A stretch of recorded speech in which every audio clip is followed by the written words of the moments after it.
Hello and welcome to the Operators Association podcast. My name is William Branham.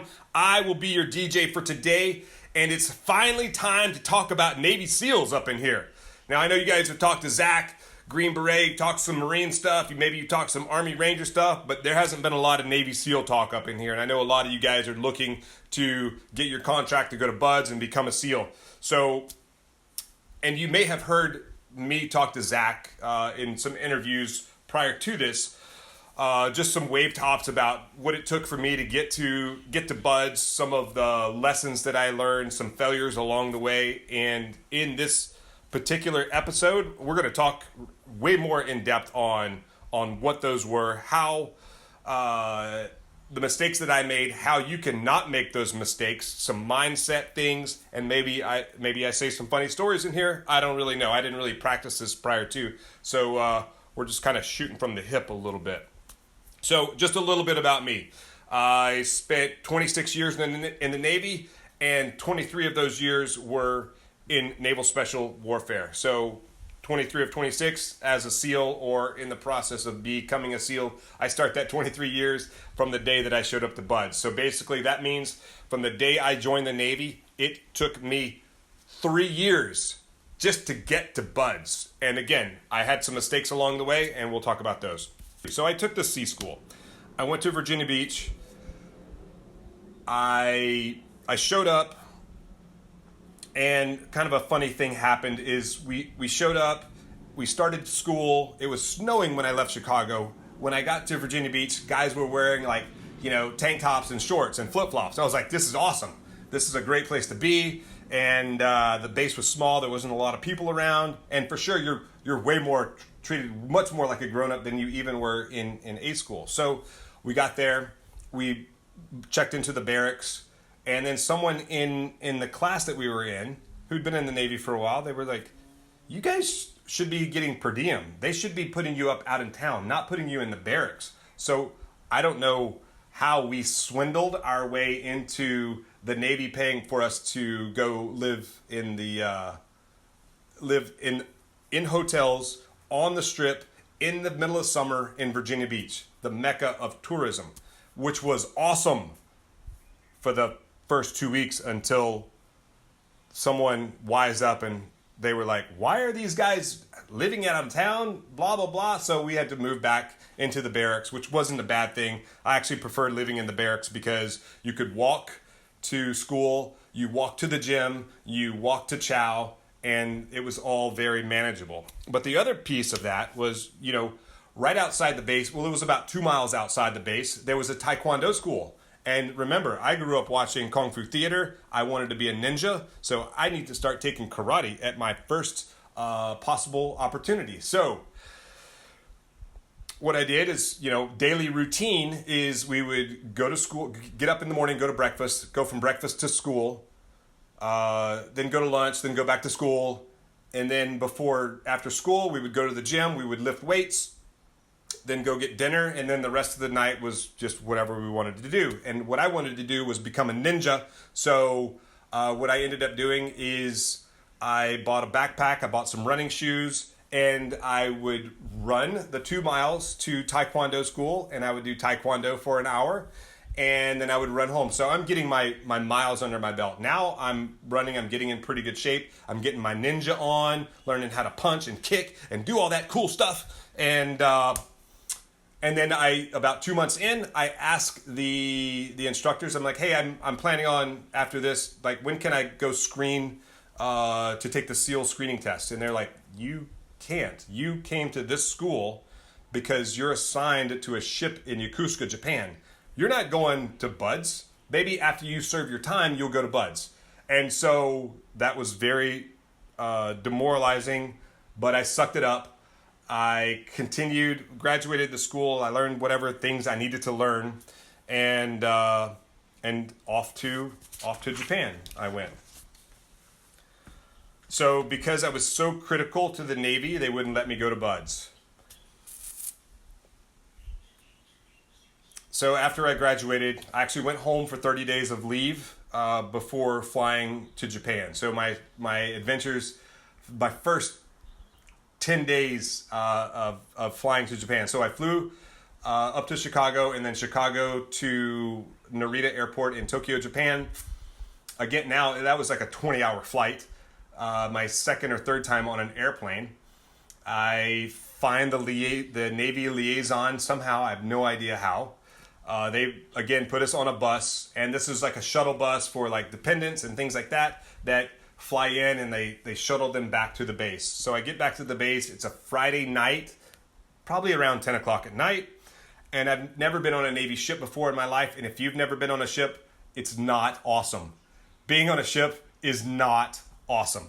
It's a maze of just like stairways and hatches and holes in the wall, and the way that you really know where you are is you have to learn how to read the signs on the wall that tell you what deck you're on and what frame number of the ship that you're on. I learned that over that weekend where I was really there alone, and someone was like, okay, so you live on this floor or this deck, and the galley is on this deck, and the way to get out is on. So I learned these three numbers. That's how I learned how to navigate, how to get on and off the ship, and how to eat, and how to get back to where my rack was.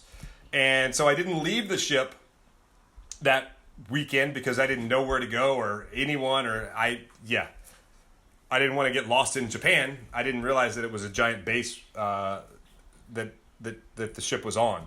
So my first week, I work kind of in my work center. I meet all the people, and then that Friday night, a bunch of guys were like, "Hey, man, you want to go out? You want to go out with us, grab some food, and then go hang out in town?" And I'm like, "Yeah, that would be awesome."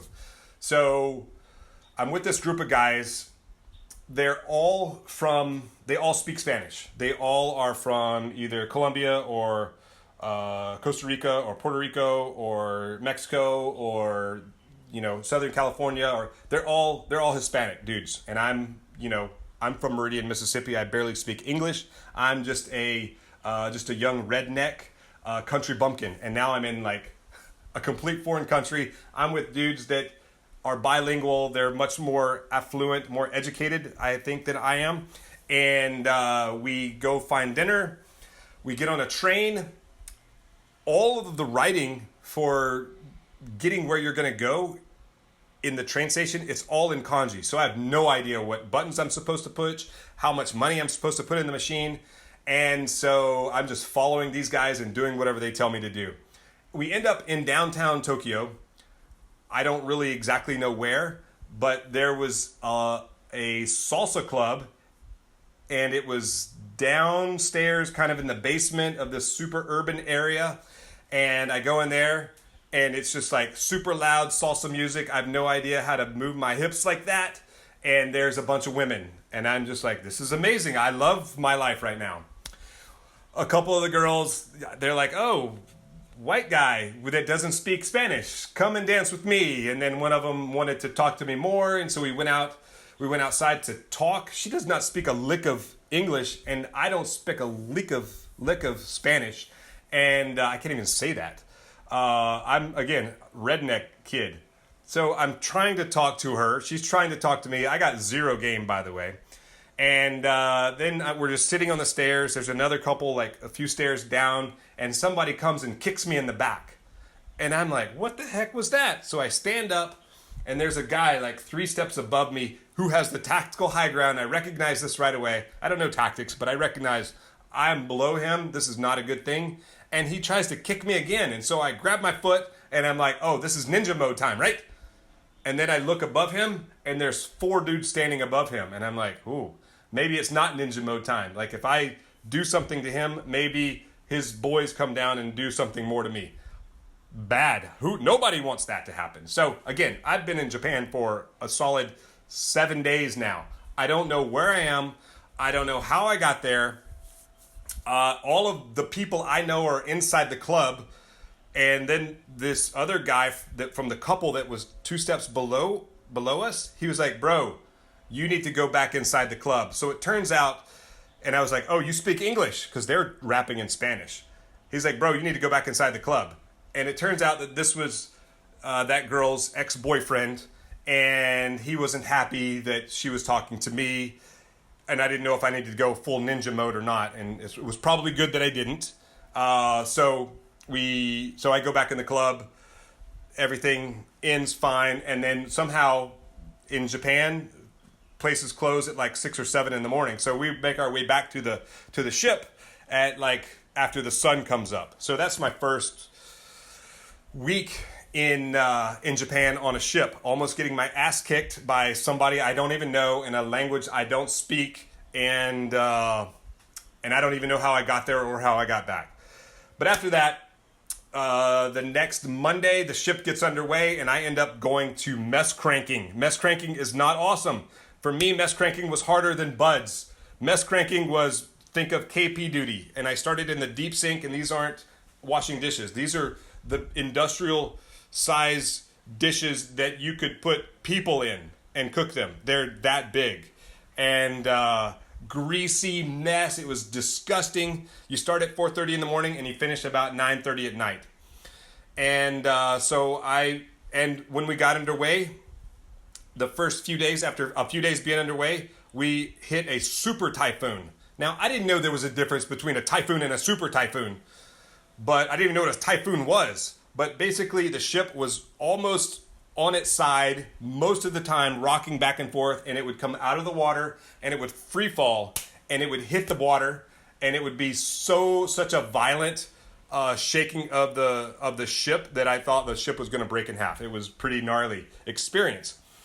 But fast forward, I got done mess cranking, and now I'm about 9 months out. I've spent about 15 months on the ship, traveling all over the world, doing the Navy thing, dreaming of becoming a SEAL. So I call my detailer. So in the Navy, when you're 9 months out from your rotational date, you call your detailer and say, hey, I called mine and I said, hey, I'm planning on going to Buds. I just want to let you know before I submit my package. And my detailer said, that's awesome. You can submit your package, but I will not release you because you are too critical to the Navy. And I was like, how can that be? The reenlistment bonus for a VLS tech, that school that I went to, is like $6,000. The reenlistment bonus for a Navy SEAL is $20,000. How can I be more critical? He's like, yeah, I hear you. I'm not going to release you. So I don't like to be told no, but so I said, Roger that. I'm going to submit my package anyway. He said, okay, check, Roger. Hung up the phone. I went and found the EOD or divers. I don't remember which ones gave me the screening test in the first place. I think it was divers. And so I showed up. There were 6 or 8 other guys there. I was the only person that was going to screen to go to Buds. Everyone else was either going to be a diver or an EOD guy. So I beat everyone on the swim. I did more push-ups. I did more pull-ups. I did more sit-ups. And I ran faster than anyone else on the screening test. We all take the same test. The numbers are just different. To be a SEAL, you have to have faster numbers. You have to have bigger, more push-ups, more pull-ups, more sit-ups, and a faster run. So I beat everyone. And in the run, of course, you're wearing boots and long pants. For EOD and diver, you can wear shorts and tennis shoes. And I came in first, and I was like, awesome, I got this. And I failed the run by 12 seconds. And I was like, how did that happen? And that is mistake number 4, is I compared my performance to the guys around me. Because I knew that I was well ahead of those other guys, I didn't run as hard as I could have to pass the run. I didn't have a watch or anything else. I wasn't timing myself. And so I failed that very next time that I took the test. I thought I crushed it, and I didn't. So that was mistake number 4. I compared myself to someone else when I should have just been comparing myself to myself and pushing as hard as I could. So the next time I took the test, I prepared for it. I prepared for it mentally and physically. I did a couple of practice tests, and this time there was only me. So it's kind of nice to be beating other people and in competition, but really the competition that you have to embrace is the competition with yourself, the competition of not quitting. So the next time I prepared, I had my clothes, I had my routine down, and I swam as fast as I could. I did more push-ups this time, more sit-ups and more pull-ups, and I ran even faster. This time I passed I was dry heaving when I came across the finish line this time, but I passed with plenty of time left on the clock. So So while I'm, trying to figure out how to get to buds and how to get my detailer to, let me go, I start taking some college classes. The Navy pays for it, and I was taking English, and then I go to a movie one night, and I see my English teacher there,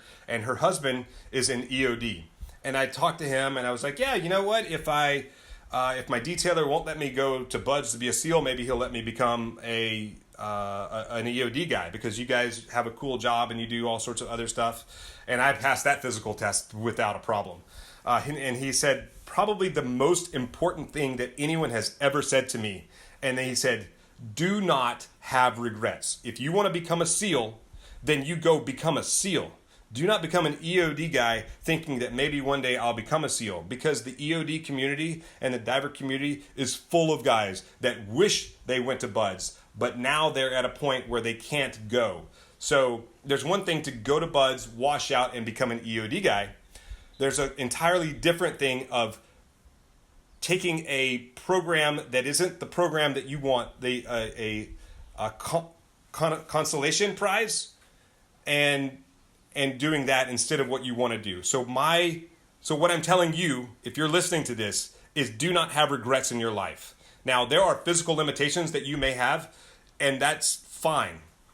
But if you want to be a SEAL, if you want to be a Green Beret, if you want to be SF, if you want to be on SEAL Team 6, if you want to be on Delta Force, you want to be on whatever, go and do that. Go through the steps. There's a blueprint out there for you. Go and do that. Do not live your life with regret. So that was the best thing that anyone could have ever said to me. Now, again, there were no books, there were no movies, there was not really anything out there in the world for me to grasp like this program, this Operators Association, the podcast, or anything else. There wasn't a lot of that out there. There was actually none of that out there. There weren't any real wars going on. There was Gulf War I, and there was some SEAL action there, but mostly that was won by guys flying airplanes.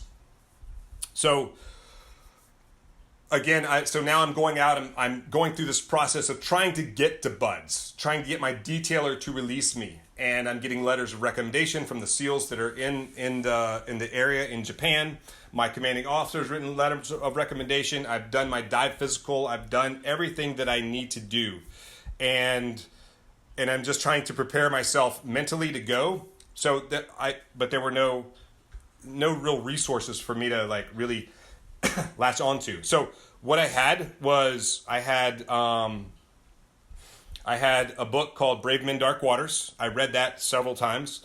There was a book by Tom Clancy called Without Remorse. I read that. And then Richard Marcinko wrote the book Rogue Warrior, Who Started SEAL Team 6, or what may be called SEAL Team 6. I can neither confirm nor deny that there's such a thing, but you guys do your own research.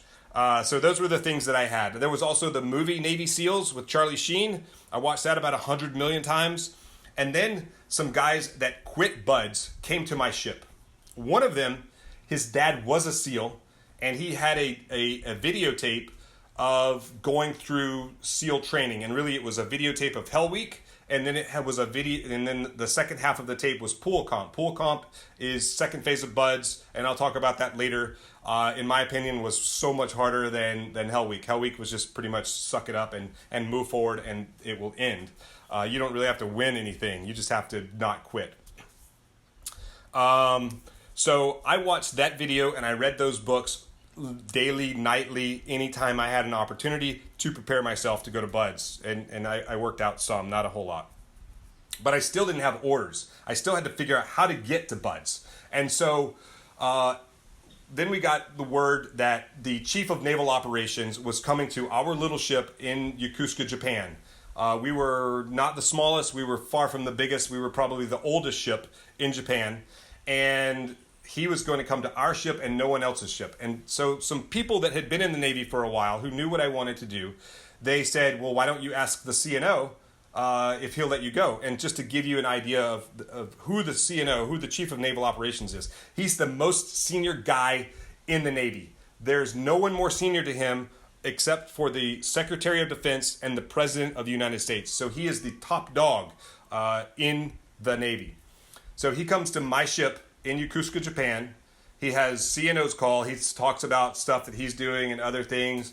And then he said, does anyone have any questions? So I raised my hand. I said, I joined the Navy to be a SEAL. I think I deserve a chance to go. My detailer will not let me. I totally threw my detailer under the bus. He will not let me go. He says, I'm too critical to the Navy. I think I deserve a chance to go. And he turns to my commanding officer and he says, is he a good guy? I had a good reputation. My commanding officer says, yes, he was a sailor of the quarter this quarter. And so the CNO turns back to me. He says, copy that. You're right. You do deserve a chance to go. You'll be in the first class after your PRD, which is planned rotational date, which was 6 weeks away. And after the CNO's call was over, the Master Chief Petty Officer of the Navy came down. He took my social security number. He said, the easy part's done. I tried it. It wasn't for me. So good luck. Go out there and crush this thing. So I called the detailer that night, which was like 2 hours later. This was before we had internet, before I think we had faxes. But that was about all we had.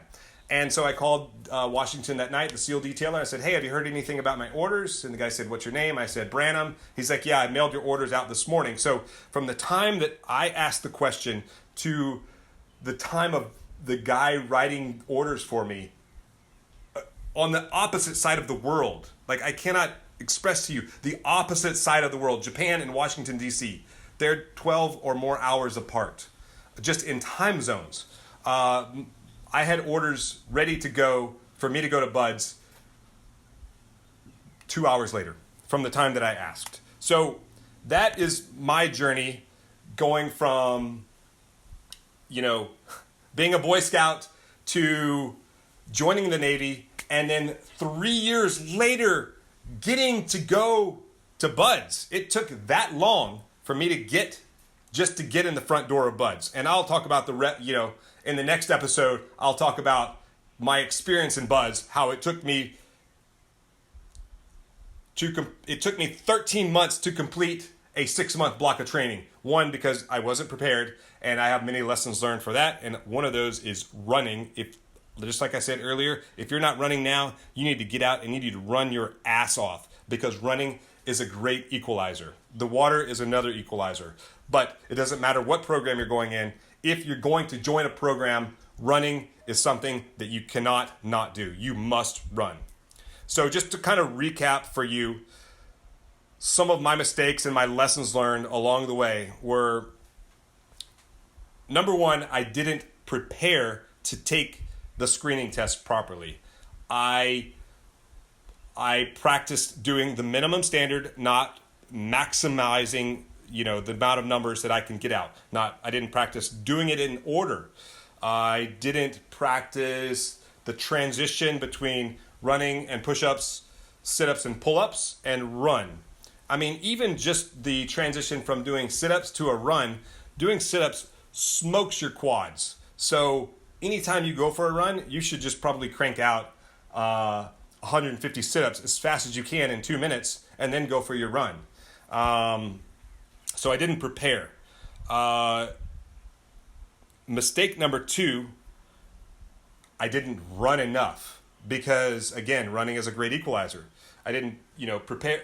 Mistake number 1 was I didn't prepare to take the test over and over again. I didn't prepare for those transitions and how tired swimming would make me for push-ups and everything and pull-ups. I didn't prepare. Mistake number 2 is I didn't run enough, because just like I said, I failed the run because I didn't in the second time that I took the test when I thought I passed it effortlessly. Number 3 is I didn't tell enough people what my plan was, and I didn't take action on that plan because the information was out there. I was lazy. I didn't take the screening test early enough on in my career. I didn't take it seriously enough, and therefore I put myself behind the power curve almost 2 years, 2.5 years really. So I didn't tell the right people, and I didn't take the right action. Mistake number 4 is I cared more about my performance against someone else than I did my performance against myself. Because at the end of the day, no matter what you're doing, it doesn't matter what the people around you are doing. It matters what you're doing. the effort that you're putting into the event, that is what matters. The effort that you put into writing a report, doing push-ups, working out, shooting. It doesn't matter. Putting into a relationship. It doesn't matter what other people around you are doing. This isn't keeping up with the Joneses. This is you putting forth the amount of effort that you need to put out in order to achieve the goals that you want to achieve. It doesn't matter what anyone else is doing. It only matters what you're doing. So that was mistake number 4 for me. But the good things that happened is I problem solved along the way. And you know what? Your journey to whatever event, whatever you're going to achieve in this life, in these programs, you're going to run into obstacles. And it is your responsibility to problem solve and figure out how to avoid these obstacles or get around them or get over them or get through them, whatever it is. You may need to blow a hole straight through that thing. That's pretty much what I did. I went over and around and through when I went straight to the top and asked the Chief of Naval Operations if he would let me go to BUD/S because I thought I deserved a chance. If someone hadn't, I needed help along the way. I needed a little bit of guidance, but it was me taking that action. I didn't take action up front, so therefore I had to take more greater action later on and had more things to problem solve. So do things early, do them as violently as you can, and problem solve along the way. Next episode, I will talk about my 13 months of SEAL training and mistakes I made before I got there and mistakes I made while I was there. So you guys stay awesome. Again, this is William Branham, retired Navy SEAL. Speaking to you from Oahu, Hawaii, and this is the Operators Association podcast. You guys stay awesome, and I'll talk to you soon.